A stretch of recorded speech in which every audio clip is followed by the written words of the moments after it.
Assalamualaikum warahmatullahi wabarakatuh. Selamat pagi, Tabi Pun. Ya Pun. Selamat datang di Sapa Sopan. Sabtu pagi sajikan obrolan penting anti narkotika. Di episode Sapa Sopan kali ini, kita sudah kedatangan Bapak Dian Eko Prasetyo selaku Ketua Tim Kerja Bidang Rehabilitasi BNN Kabupaten Tanggamus. Selamat pagi, Pak. Selamat pagi, Bu. Bisa perkenalkan dirinya nih kepada sobat bersinar yang ada di rumah? Oke, perkenalkan nama saya Dian Eko Prasetyo. Di sini saya sebagai Ketua Tim Kerja Bidang Rehabilitasi BNN Kabupaten Tanggamus. Iya. Jadi panggilnya apa nih? Pak Dian, Pak Eko? Lebih enak saja Pak Eko. Pak Eko aja ya, siap. Jadi kita hari ini mau ngobrol-ngobrol nih tentang fungsi rehabilitasi di BNN Kabupaten Tanggamus. Dari namanya ini kan fungsi rehabilitasi. Ya. Kayaknya sobat bersinar di rumah pada pingin tahu nih Pak, apakah fungsi rehabilitasi itu hanya mencakup tentang rehabilitasi penyalahguna narkoba aja? Jadi di fungsi rehabilitasi itu ada menjalankan beberapa layanan. Yang pertama adalah layanan rehabilitasi rawat jalan. Kemudian yang kedua adalah layanan SKHPN atau pelayanan surat keterangan hasil pemeriksaan narkoba. Itu surat bebas narkoba itu ya Pak? Ya, yang kemudian di masyarakat umum bilangnya seperti itu. Kemudian ada satu layanan lagi yaitu layanan IBM, layanan intervensi berbasis masyarakat. Itu adalah program rehabilitasi yang ada di kelurahan atau di pekon masing-masing. Ya. Jadi kan fungsi rehabilitasi ini nggak melulu tentang rehabilitasi penyalahguna narkoba ya Pak ya? Secara fungsi tugas pokoknya emang harus Itu tetap fungsi rehabilitasi. utamanya ya? Fungsi utamanya tetap rehabilitasi kepada pecandu atau penyalahguna narkoba. Berarti di Tanggamus ini kalau penyalahguna narkoba direhabilitasi pasti di BNN Kabupaten Tanggamus ya Pak ya? Ya, selain di BNN Kabupaten Tanggamus berdasarkan surat peraturan Menteri Kesehatan tentang IPWL, di Kabupaten Tanggamus ini ada 2 IPWL yang sudah masuk dalam IPWL. Yang pertama adalah Rumah Sakit Batin Mangunang yang ada di Kota Agung. Yang kedua adalah Puskesmas Kota Agung. Nah, selain 2 itu, kita juga bermitra dengan rumah sakit swasta, yaitu Rumah Sakit Panti Secanti yang ada di Gisti. Mereka juga menjalankan program rehabilitasi.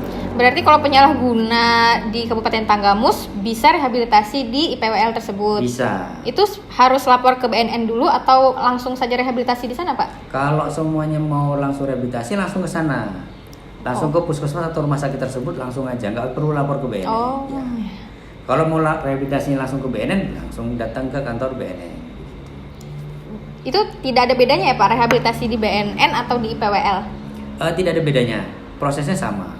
Cuman kan terkadang kita berbicaranya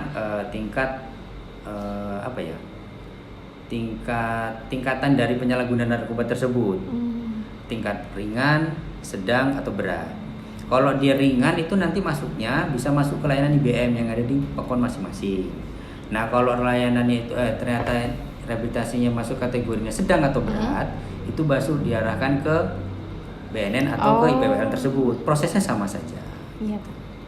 Untuk mengetahui tingkat penyalahgunanya itu masih rendah atau sedang atau berat itu bagaimana sih Pak prosesnya? Prosesnya jadi tetap klien harus datang dulu. Para pecandu atau penyalahguna itu datang dulu. Nanti kita lakukan namanya asesmen atau screening awal. Nah, itu ada tahapan-tahapannya, ada formulir-formulirnya. Nah, dari situ nanti ada scoringnya.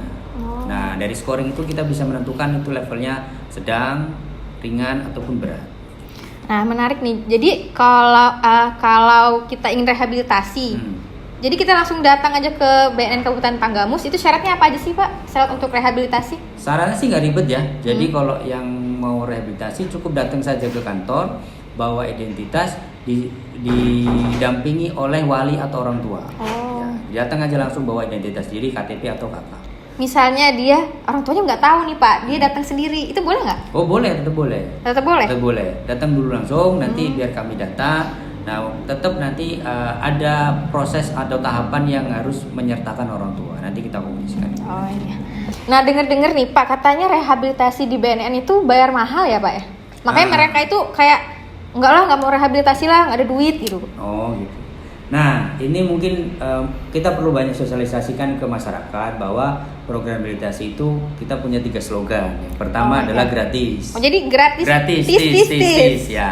Yang kedua adalah identitas dirahasiakan, dan yang ketiga adalah itu tidak dipidana atau tidak dipenjara. Oh, berarti kalau misalnya orang mau rehabilitasi, takut nih ditangkap polisi, itu bohong ya Pak ya? Ya, hoax ya Pak ya? Ya.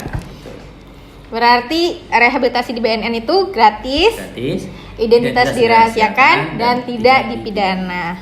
Tadi selain rehabilitasi, BNN Kabupaten Tanggamus juga melayani pembuatan SKHPN tadi ya Pak ya? Surat keterangan hasil pemeriksaan narkoba. Itu sama nggak sih Pak sama yang dikeluarkan oleh instansi seperti rumah sakit gitu?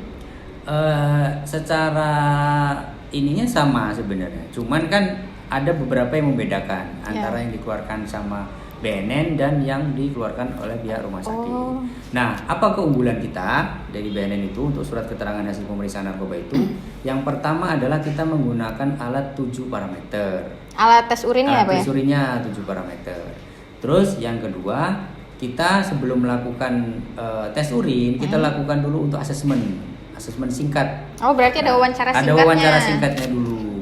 Fungsinya buat apa sih Pak wawancara singkat itu? Itu untuk proses pendalaman. Kira-kira selain hasil tes urin nanti kita dapatkan, kita juga akan mendalami tentang yang mau menerima layanan itu kira-kira dulu yang punya riwayat seperti apa. Ada proses asesmen dan formulirnya juga ada di situ.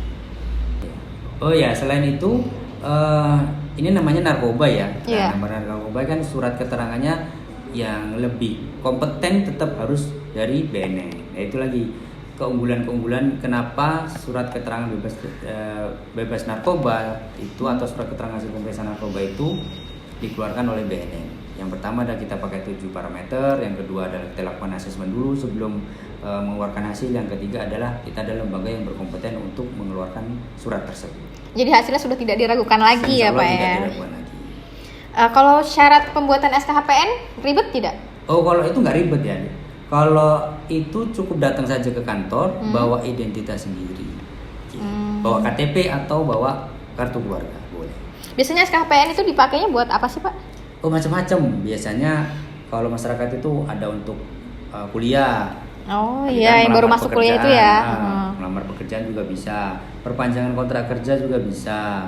Untuk pendaftaran TNI, Polri, segala macam itu bisa. Pendaftaran untuk calon kepala POKON juga bisa. Untuk kemarin yang paling banyak adalah untuk pendaftaran bakal calon anggota legislatif. Iya, berarti selain rehabilitasi rawat jalan, pembuatan SKHPN, fungsi rehabilitasi itu ada program atau kegiatan apa lagi nih Pak? Nah itu tadi yang seperti saya bilang dari awal, itu ada namanya program IBM atau intervensi berbasis masyarakat. Intervensi berbasis masyarakat itu kalau secara gampangnya kita berbicara adalah program rehabilitasi yang ada di kelurahan atau di POKON Bapak Ibu masing-masing. Nah, petugasnya siapa? Petugasnya adalah dari lingkungan masyarakat yang ada di POKON masing-masing tersebut. Itu namanya setiap POKON pasti ada atau bagaimana? Jadi kami berharap setiap POKON itu ada. Tapi untuk tahun ini kami sudah menjalankan program IBM itu berada di POKON Pisting Bawah dan Kelurahan Pasar Madang di Kota Agung. Oh, jadi belum semua POKON di Kabupaten Tanggamus ya Pak? Ini proses untuk menjajakan, mudah-mudahan setiap POKON bisa menjalankan program IBM tersebut. Jadi di program IBN tersebut terdapat agen pemulihan. Ada agen pemulihan. Jadi tugas agen pemulihan itu? Nah, tugasnya macam-macam, mungkin dari proses screening awal, penjangkauan, pemetaan, itu yang melakukan proses rehabilitasinya adalah yang melakukan agen pemulihan tersebut. Jadi agen pemulihan tersebut dilepas saja atau bagaimana nih Pak? Sebelum kita lepas, kita lakukan bimbingan dulu, tetap kita lakukan bimbingan teknis dulu. Setelah dilakukan bimbingan teknis, kita tidak bisa lepas secara keseluruhan, tetap kita pantau. Kita akan monitoring setiap bulan, kita akan datangin. Nah, data-data setiap klien dan setiap kegiatan pun wajib dilaporkan terhadap kita terlebih dahulu. Nah, balik lagi ke rehabilitasi boleh ya Pak ya? Boleh. Kan Bapak udah berapa lama nih kira-kira di bidang rehabilitasi? Kurang lebih 2 tahun. Nah, kira-kira selama 2 tahun tersebut pasti kan sudah melayani beberapa klien dengan latar belakang yang berbeda. Nah, kira-kira yang melatar belakangi mereka sampai menyalahgunakan narkoba itu apa sih Pak kebanyakan? Kalau yang melatar belakangi macam-macam ya. Jadi ada contohnya saja yang paling mempengaruhi setiap pecandu atau penyalahguna narkoba itu menggunakan zat tersebut adalah dari lingkungan keluarga atau lingkungan sekitar. Itu sangat mempengaruhi. Entah nanti dari mereka ada masalah keluarga, ada masalah dari teman-temannya, ada masalah di sekolah, ada masalah dari dirinya sendiri gitu. Banyak macam-macamnya. Semua itu bisa memicu seseorang menggunakan narkoba, tergantung dari tingkat ketahanan diri masing-masing. Kira-kira mampu menahan nggak dengan beban hidup masing-masing. Itu kira-kira dari usia berapa yang paling banyak, paling rentan itu usia berapa ya Pak? Kalau rentan berdasarkan hasil data yang sudah kami terima, itu yang paling banyak adalah usia remaja, usia di kisaran 10 sampai dengan 25 tahun. Itu yang paling banyak. 10 paling tahun? Ya. Ada Pak 10 ada tahun? 10 tahun. Itu rehabilitasi di BNN Kabupaten Tanggamus? Kemarin ada di tahun 2020 kalau nggak salah itu ada data klien yang di usia bukan 10 tahun ya, 15 tahun atau 17 tahun. Oh, tapi dia mulai menggunakan di usia 10 tahun. Ya. Lalu rehabilitasi di usia 15 tahun itu ya. Rehabilitasi rawat jalan itu memakan waktu berapa lama sih Pak? Kalau rehabilitasi rawat jalan itu tidak bisa dipastikan ya. Maksudnya rehabilitasi rawat jalan itu bisa berjalan minimal 6 sampai 8 kali pertemuan. Nah, satu kali pertemuan atau 2 kali pertemuan itu kesepakatan dari klien tersebut. Semuanya dalam 1 minggu mereka mau datang 2 kali, kesepakatan seminggu 2 kali. Jadi dalam 1 bulan pun insya Allah bisa selesai. Kalau semuanya dalam 1 minggu sekali pertemuan, ya itu berarti kan 2 bulan selesai, insya Allah selesai. Nah, kalau sudah rehabilitasi itu sudah pasti bakal kita nggak bisa bilang sembuh lah, pulih ya Pak ya. Itu pasti sudah akan pulih atau bagaimana sih Pak? Kalau dari proses rehabilitasi selesai dengan program rehabilitasi, insya Allah dia pulih.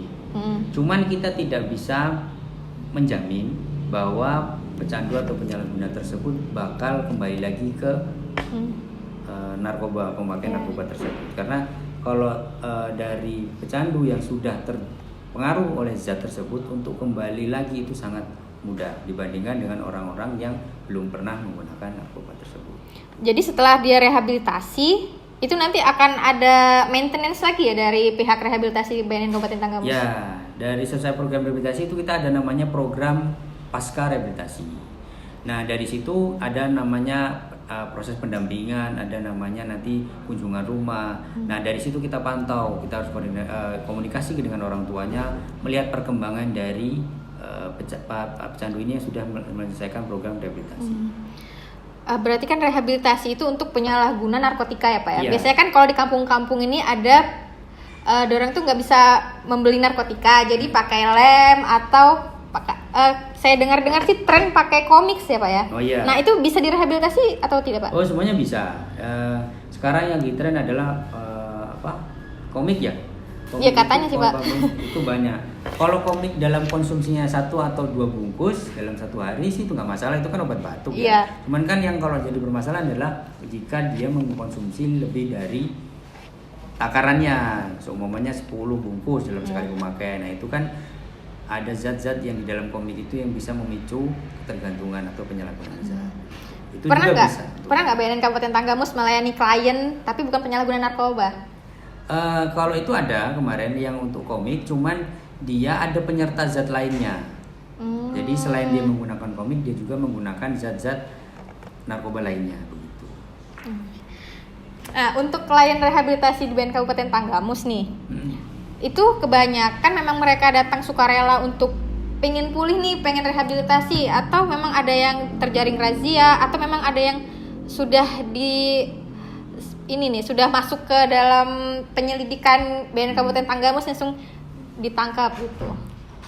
Kalau dari data kita selama ini dibandingkan dengan angka prevalensi yang ada di Kabupaten Tanggamus itu sangat jauh berbeda, sangat jauh yang menjalankan program rehabilitasi. Jadi yang menjalankan program rehabilitasi selama 2 tahun ini itu belum sampai dengan di angka 100. Sedangkan angka prevalensinya kan di angka lebih dari 1000 ya kan. Jadi masih kurang kesadaran tingkat masyarakat untuk menjalankan program rehabilitasi tersebut. Gitu. Nah, untuk prosesnya itu selain kebanyakan mereka adalah datang sendiri. Cuman juga kadang-kadang kita juga ada namanya program untuk razia, itu juga kita juga bisa mengambil dari situ. Dan ada namanya juga proses hukum. Jadi melalui tim asesmen terpadu kita juga klien-klien yang sudah mempunyai putusan hukum itu juga bisa melalui proses rehabilitasi. Cuman itu tadi tidak banyak yang menjalankan program rehabilitasi karena kesadaran dari masyarakat masih kurang. Nah, tadi kita udah bicara tentang rehabilitasi, tentang penyalahguna. Berarti kan faktor terbesar yang bisa mempengaruhi seseorang untuk menyalahgunakan narkotika itu kan dari ketahanan diri mereka sendiri ya Pak ya yang utama. Tapi lingkungan juga sangat berpengaruh nggak sih Pak? Sangat mempengaruhi. Lingkungan keluarga dan lingkungan sekitar itu sangat mempengaruhi. Lingkungan keluarga ini maksudnya mempengaruhinya gimana nih Pak? Contohnya begini, kalau kita ada kasus semuanya orang tuanya bermasalah atau ada permasalahan keluarga seperti perceraian kedua orang tuanya. Nah, itu juga menjadi salah satu pemicu si anak untuk mencari pengalihan. Di rumah lagi ribut, dia mencari pengalihan. Ketemu teman-temannya di rumah yang di luar rumah yang menyalahgunakan narkoba. Itu juga bisa jadi faktor pemicu. Faktor pemicunya adalah ketidaknyamanan dia di rumah karena sering melihat kedua orang tuanya bertengkar. Itu salah satu contohnya. Nah, berarti masalah penyalahgunaan narkoba ini sangat kompleks ya, bukan hanya dari diri kita sendiri nih yang faktor dari dalam diri sendiri bukan ya, dari luar juga sangat berpengaruh ya Pak ya. Iya, betul. Boleh dong Pak Eko kasih pesan-pesan atau himbauan-himbauan buat penonton Sapa Sopan yang ada di rumah. Pasti kebanyakan ini adalah remaja-remaja dalam usia-usia labil yang lagi pengen kesana nih, pengen sini gitu. Coba dong, boleh. Oke. Nah, untuk pesan-pesan dari kami tim rehabilitasi BNN Kabupaten Tanggamus, yang pertama adalah jangan pernah coba-coba. Jangan pernah coba-coba menggunakan atau penyalahgunaan narkoba apapun bentuknya. Seberapapun itu jumlahnya, jangan pernah coba-coba. Karena kalau sudah masuk ke dalam ranah coba-coba itu akan ada efek untuk kecanduan. Oke. Terus berarti berani tolak. Berani tolak. Untuk yang sudah terlanjur menyalahgunakan narkoba, ayo segera rehabilitasi di BNN Kabupaten Tanggamus. Nah, di BNN Kabupaten Tanggamus itu rehabilitasinya punya 3 slogan. Yang pertama adalah gratis, yang kedua adalah identitas dirahasiakan, dan yang ketiga adalah tidak dipidana atau tidak dipenjara. Jadi yang kedua kita harus berani rehab. Nah, buat ini nih misalnya masyarakatnya tahu nih ada penyalahguna atau ada pengedar narkoba nih di lingkungannya. Itu bisa nggak sih langsung lapor ke BNN? Bisa. Ya, itu tadi. Jika di lingkungan Bapak Ibu atau rekan-rekan semua ada yang penyalahgunaan narkoba yang dicurigai, Bapak Ibu bisa langsung lapor ke kami melalui call center kami di angka 0811 729 3500. Jadi berani lapor. Nah, sobat pesinar yang ada di rumah, tadi kita udah dengar nih pesan-pesan dan himbauan dari Pak Eko. Jadi intinya kita sebagai generasi muda itu harus berani tolak, berani rehab, dan berani lapor. Baik, terima kasih Pak Eko atas bincang-bincang kita pagi ini. Sama-sama. Dengan obrolan yang sangat luar biasa untuk pemuda-pemuda yang ada di rumah. Sekian episode Sapa Sopan kali ini. Saya Oti Pratiwi sebagai host pamit undur diri. Assalamualaikum warahmatullahi wabarakatuh. Akselerasi War on Drugs. Speed up, never let up.